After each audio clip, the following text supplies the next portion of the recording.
The red and blue lights sliced through the pre-dawn air, painting the pavement in chaos. Outside Bravo's Maryland studio, the world felt like it had stopped breathing. Reporters swarmed the gates, flashes crackled like lightning, and behind the steel bars of a black police van sat the shock of the century, Dr. Wendy Osefo.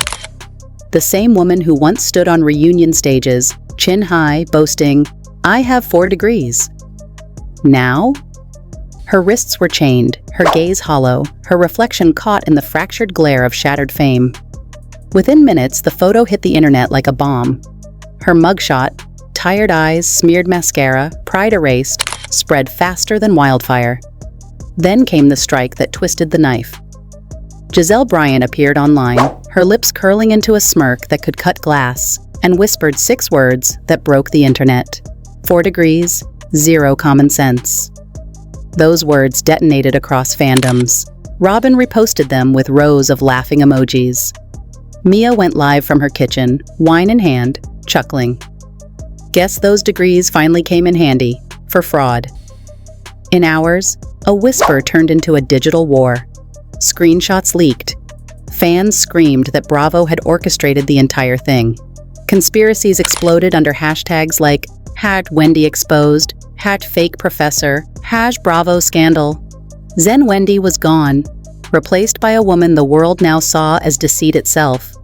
And while Giselle's laughter echoed through every feed, millions stared at their screens asking the same chilling question. Was this justice or a setup? But what unfolded next would shake Bravo to its core. The day before the chaos, everything shimmered like a dream. Dr. Wendy Osefo stood at the peak of her empire. The professor, the commentator, the woman who wore her 4 degrees like armor. Her social media gleamed with designer perfection, curated brunches, flawless captions, and a trademark coffee mug that read, "Boss Woman." To her fans, she was untouchable, intellect wrapped in elegance. But to her castmates, she was something else entirely, arrogance disguised as empowerment. Behind the Bravo cameras, that perfection was beginning to crack. Gizelle Bryant had gone quiet, too quiet. Her smiles were rehearsed, her compliments dipped in poison. Robin Dixon and Mia Thornton stayed close behind her, whispering during breaks, trading smirks when Wendy walked by. They had a nickname for her now, Professor Perfect. And every time they said it, it sounded less like admiration and more like a curse. Still, on camera, Wendy never flinched. Her smile was sharp, her tone precise. Every insult was met with a calm correction, every jab deflected with a polished speech about women's empowerment. She played her part flawlessly, until the world flipped overnight. At 3:07 a.m., flashing sirens painted the Osefo residence in chaos. Neighbors pressed their faces to windows as police led Wendy outside. Gray hoodie, no makeup, eyes blank with disbelief. Her husband, Eddie, followed, wrists bound, face drained of life. TMZ had the footage before dawn. By sunrise, every news outlet screamed the same headline: Dr. Wendy Osefo arrested for insurance fraud. The irony was brutal. The woman who lectured others about ethics was now the headline she used to analyze on television. And then came the dagger. Gizelle Bryant posted a single Instagram story. Wendy's mugshot. The words, "From doctor to defendant," stamped across it in white. Beneath it, just 2 words: justice served. The post detonated across social media. Robin Dixon reposted it with laughing emojis and the caption, "Finally, real drama, not fake lectures." Mia Thornton went live, wine swirling in her glass and venom dripping from her tone. So the professor forgot to teach herself how not to scam? Maybe she majored in fraud with all those degrees. Within minutes, tens of thousands were watching. Some gleeful, others horrified. The fandom fractured. Giselle's followers called her fearless. Wendy's defenders cried foul play. Hashtags exploded. #WendyExposed, #FakeProfessor, #Bravo Scandal. But then came the twist that shook even the most loyal viewers. On Reddit, an anonymous account dropped a screenshot. an alleged Bravo internal email thread. The subject line, Storyline Potential, Wendy Osefo. The body read chillingly simple. If Wendy goes down, ratings go up. The post went viral within hours. Suddenly, what looked like karma started to smell like conspiracy. Fans accused Bravo, and Gizelle herself, of feeding details to investigators, scripting a real-life downfall for ratings. Meanwhile, Wendy vanished. Her Instagram went dark, comments locked. Her phone, according to leaks, was in police custody. Bravo issued a vague statement. No comment at this time. But insiders whispered to blogs that executives were loving the chaos. "It's ugly," one producer allegedly said, "but this is Emmy-level drama." By morning, Wendy Osefo wasn't just a name, she was the story. Talk shows dissected her downfall, late-night hosts mocked her mugshot, and the same people who once praised her for grace now debated her guilt. And at the center of it all was Gizelle, her smile calm, her eyes sharp. When paparazzi caught her leaving a restaurant and asked if she felt sorry for Wendy, she didn't hesitate. "Sorry?" she said, laughing softly. She spent 2 seasons judging everyone else. Maybe karma just got her degree too. Robin and Mia couldn't resist the spotlight. They slid into podcasts like seasoned performers, laughing through the scandal that had swallowed their castmate whole. "Wendy always acted like she was above us," Mia said, swirling her wine like a villain in a soap opera. "Guess those degrees didn't come with morals." Robin leaned closer to the mic, smirking. She was a fraud long before the charges. Now she just has paperwork to prove it. Within hours, the clip hit millions on TikTok. Memes flooded timelines. "Zen Wendy in jail" became a trending sound. Parody accounts popped up. Fake Dr. Wendy pages tweeting lines like, 4 degrees, 1 mistake. The internet had turned her humiliation into a carnival. But while everyone laughed, a darker movement was forming in the shadows. A small, obsessive corner of the Bravo fandom began to dig, and what they uncovered was far from funny. Posts surfaced showing that just days before the arrest, Wendy had confronted Gizelle during filming, accusing her of spreading rumors about her marriage. One alleged crew member wrote that Gizelle stormed off set, shaking with rage, and now, mere days later, Wendy's entire image had collapsed. Coincidence? No one believed that. The internet turned detective. Podcasters tore apart the arrest reports frame by frame. YouTubers dissected Gizelle's interviews like crime scene footage. Twitter became a digital courtroom, overflowing with rage and theory. "Gizelle set her up," one viral tweet read. "She wanted her gone." Another claimed the entire ordeal was a Bravo-engineered storyline gone too far. "This isn't a show anymore, it's psychological warfare in HD." And through it all, Wendy stayed silent. Until one moment shattered that silence.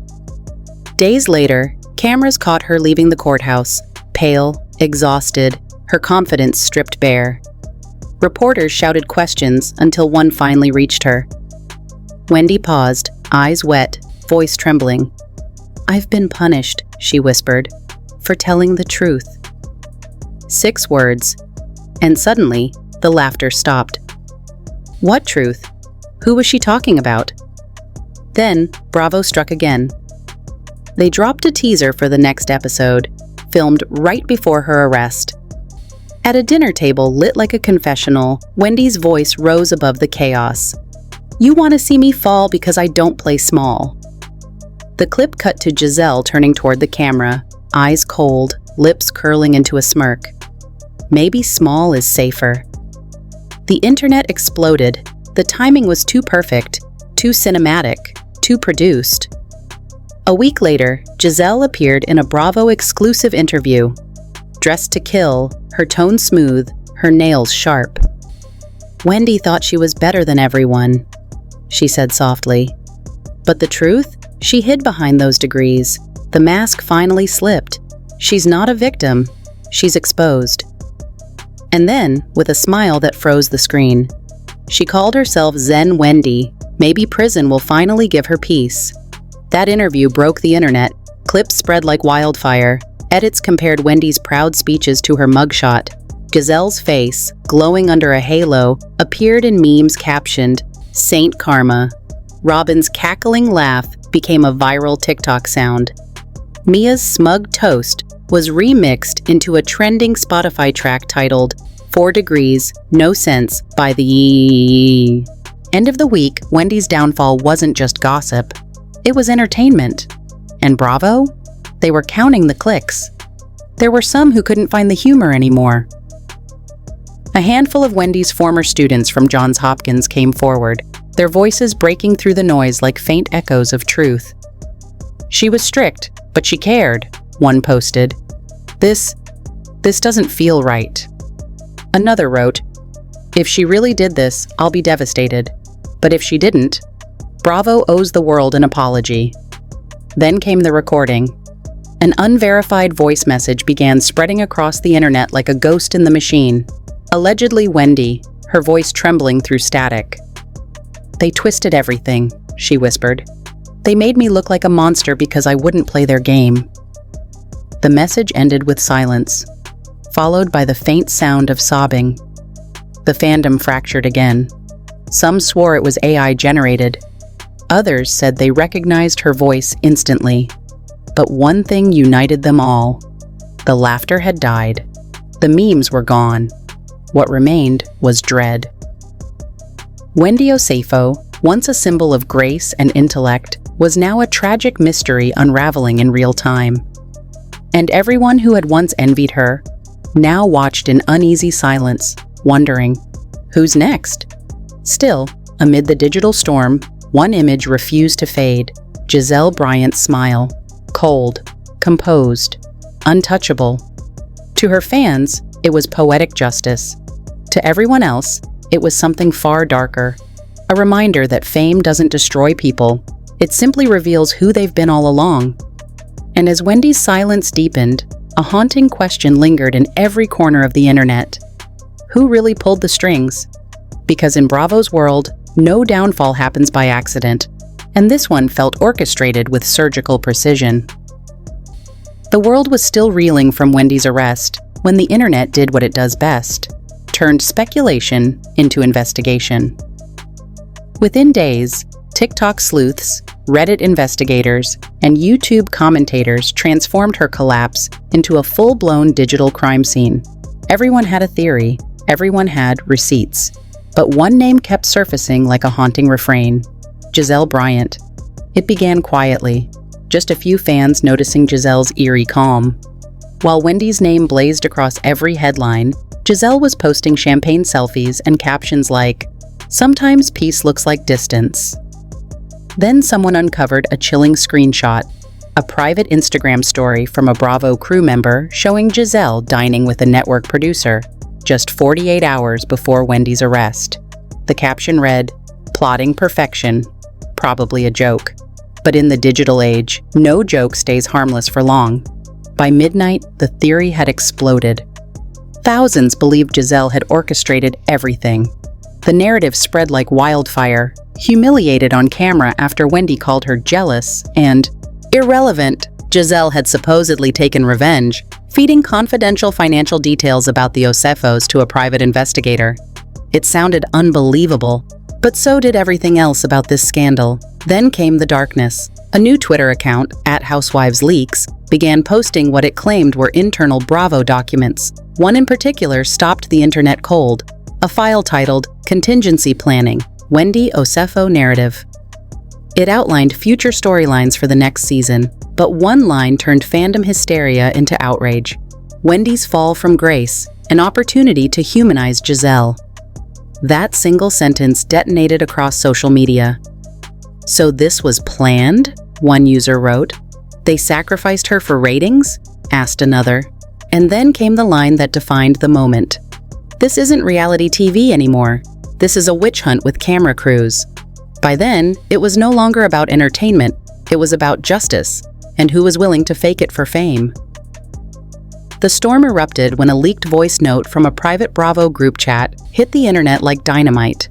A woman's voice, eerily similar to Mia Thornton's, could be heard saying, "Girl, we all knew something was coming. They said it was handled. Wendy just didn't listen. That one sentence set social media ablaze. Millions replayed it, slowed it down, analyzed every breath. Some swore it was AI. Others insisted it was real. Either way, the implication was chilling. Wendy's arrest hadn't been an accident. It had been orchestrated. Bravo said nothing. Their silence screamed louder than words. Talk shows, gossip blogs, and influencers all took turns spinning their own version of the truth. But then, something unexpected surfaced. Wendy's private emails. They weren't criminal. They were human, exhausted, frayed, terrified. In one message to a friend, she wrote, "I feel surrounded. No one on this show is real. They want me broken because I won't be fake." That line broke the internet. For the first time, people began to wonder. Maybe she wasn't a villain. Maybe she was the sacrifice.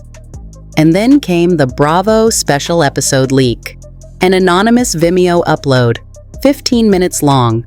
An unaired dinner party scene filmed just weeks before the arrest.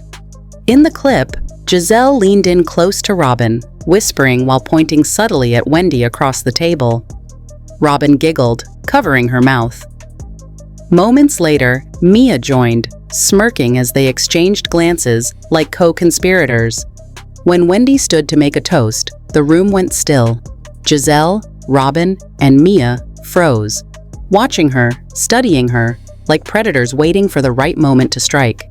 The clip spread everywhere, captioned simply, "The moment before the betrayal." Comment sections became war zones.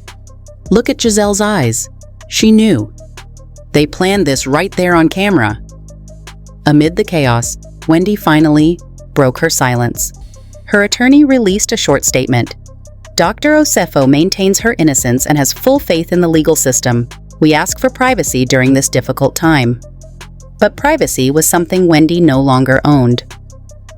A week later, a journalist from the Daily Herald dropped another bombshell. Court documents confirming that the case against Wendy had been triggered by a confidential informant from within the entertainment industry. No names, no details. But the message was clear. Someone close to her had sold her out. Then TMZ lit the match. They released footage from the night of Wendy's arrest.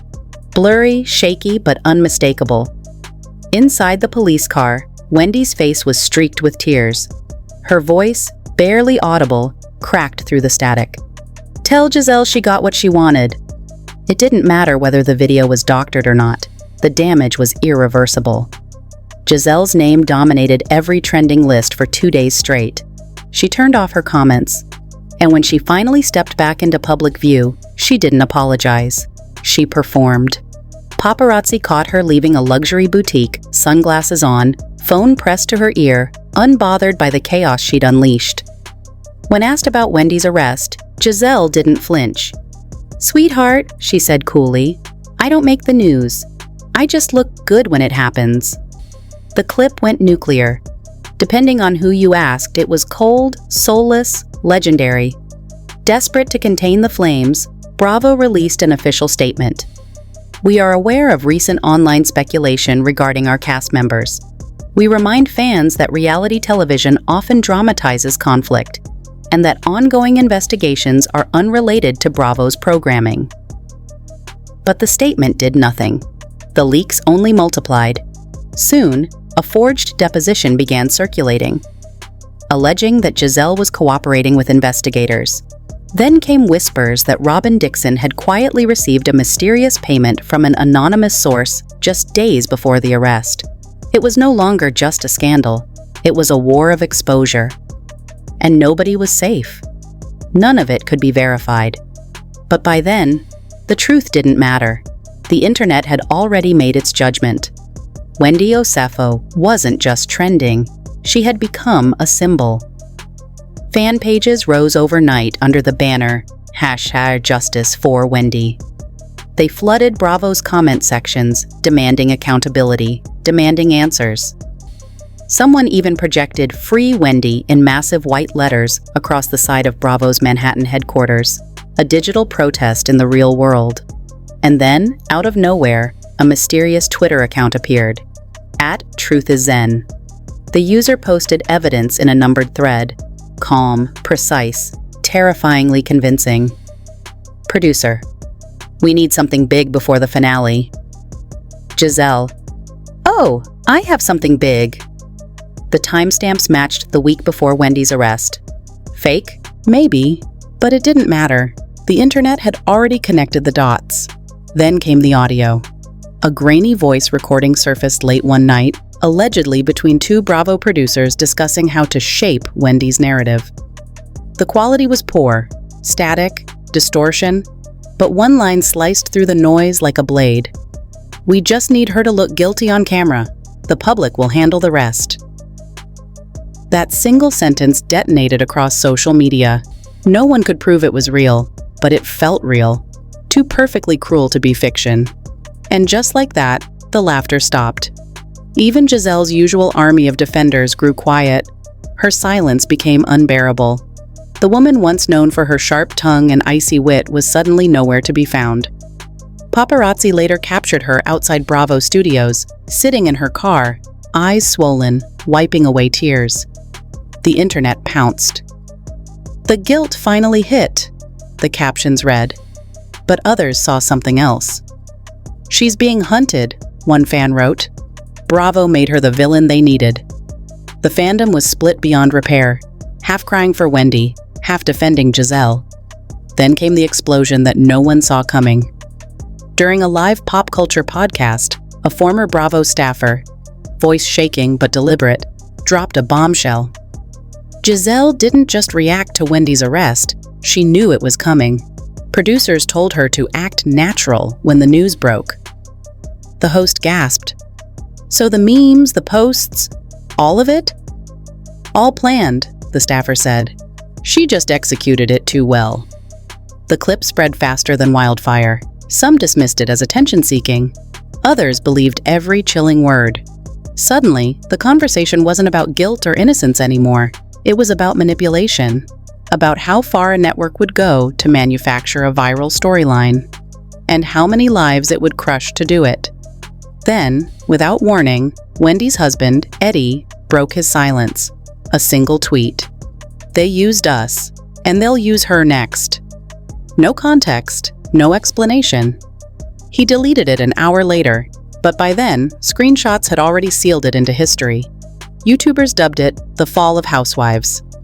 Petitions began circulating, demanding federal investigations. Commentators claimed Bravo had crossed the line from entertainment to exploitation. But just when the story seemed ready to fade, a new leak dropped like a grenade. A message from an unnamed FBI source appeared on a notorious gossip blog. The Wendy Osefo case has ties to multiple individuals in the entertainment sector. Expect arrests. That line changed everything. It suggested the unthinkable. That this wasn't just a Bravo scandal. It was bigger, deeper, possibly criminal. And just when the storm seemed to calm, Wendy herself reappeared. Her Instagram story was black, empty except for one haunting sentence in white text. "The truth doesn't need a PR team." No hashtags, no context, just silence. But that silence was louder than any headline, and it reignited the wildfire all over again. Because in the world of reality TV, where everything is scripted, this time it finally felt real. For every meme that mocked her, 10 more rose to defend her. For every laugh at her downfall, there were now tears for her silence. What began as a Bravo scandal had transformed into something biblical. A digital witch trial, played out in real time, where millions took turns lighting the virtual torches. And yet, through the noise, one question refused to die. Was Wendy Osefo a fraud, or the casualty of a network that needed her to fall so the cameras could keep rolling? Because by now, one truth had sunk in. In Bravo's universe, villains aren't born. They're written, directed, edited, until the lie becomes reality. Weeks passed. The hysteria quieted, at least on the surface. Behind Bravo's tinted office windows, silence hung like smoke.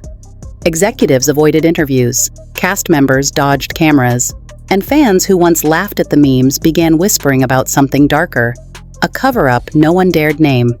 It wasn't calm. It was containment. The calm before another explosion. Then, one by one, the faces of the story began to vanish. Gizelle Bryant disappeared. No red carpets. No podcasts. No carefully crafted shade on social media. Her accounts went private overnight. Paparazzi couldn't find her. Fans speculated she'd fled to Mexico for spiritual healing, while others claimed she was being quietly investigated. Then came one eerie photo. A grainy shot of Gizelle sitting alone in the back of a car, face pale, sunglasses on, staring straight ahead. The caption said, "She doesn't look guilty, she looks haunted." Meanwhile, Wendy Osefo re-emerged, but not in a way anyone expected. It wasn't a press conference. It wasn't a courtroom appearance. It was a video, leaked, anonymous, uploaded in the middle of the night. Wendy sat in what looked like a small hotel room, light from the window framing her silhouette. Her voice shook, but her words cut like glass. "They made me the villain because I wouldn't play their game. They wanted me to break, and I did, but not the way they wanted."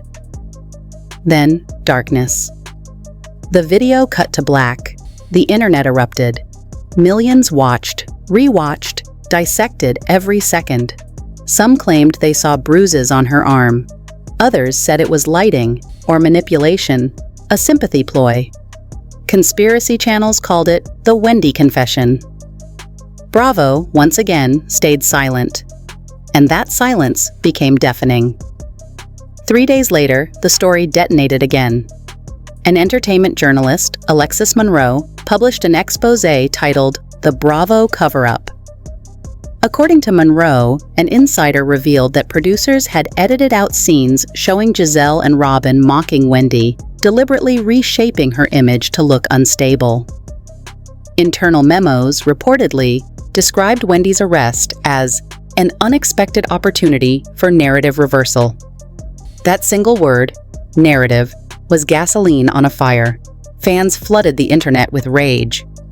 Protests gathered outside Bravo's headquarters, signs reading, "Stop filming pain" and "Justice for Wendy." Documentary crews mobilized.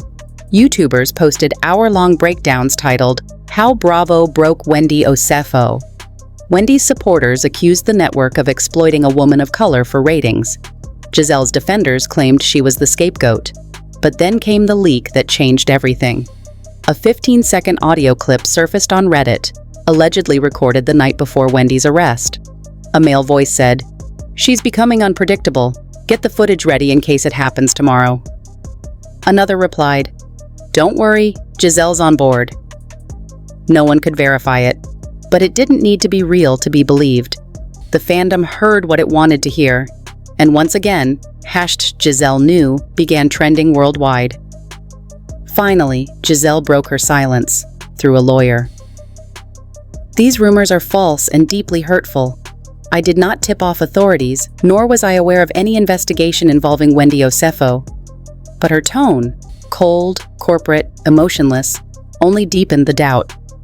Days later, a former Bravo cameraman appeared on a podcast and dropped yet another bombshell. He claimed there was a deleted clip from Gizelle's confessional, filmed hours after Wendy's arrest.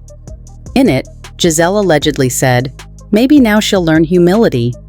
According to him, that moment was cut from the final episode because, in his words, it sounded too real.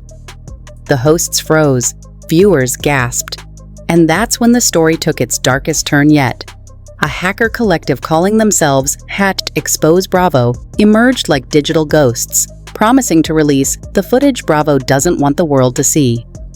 For a week, they played Puppet Master, posting cryptic countdowns, screenshots of corrupted files, and chilling messages like, "Truth loads in 7 days."